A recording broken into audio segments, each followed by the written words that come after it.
hinnang tänasel sõidule? Ütleme nii, et rada oli üllatavalt kiire, sest eelmine aasta me sõitsime 2,5 tundi, nüüd tuli siuke 2.17, et aga jah, algul Keava mägedel panin nii-öelda oma tempoga, oma hooga ja siis tuli vahe sisse ja vahefinisse võtsin ära. Aga siis taga Markus Pajurde tuli nagu siuke rong, et siis mul ei olnud midagi teha, lasin lihtsalt ees jala sirgu ja ootasin nad järgi.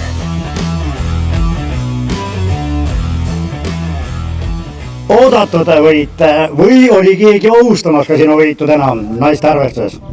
Ega kunagi ei ole ju kindel see sõit enne kui finišijoon on ületatud ja mina kindlasti alguses ei olnud kindel, et nüüd võib võidu peale minna. Et Laura on alati väga kõva konkurent olnud siin viimased aastad ja selles mõttes ega sõidu ajal ka kogu aeg oli siuke 2 minutit vahe, et vabalt võib midagi ju tehnilist juhtuda ja või ise sõidad ennast nii kinni lõpuga, et selles mõttes enne või ütleme nii, et kui viimane kruusalõik hakkas pihta ja ma nägin, et selja taga kedagi ei ole tulemas, et siis oli küll juba teada, et peaks ikkagi võit ära tulema.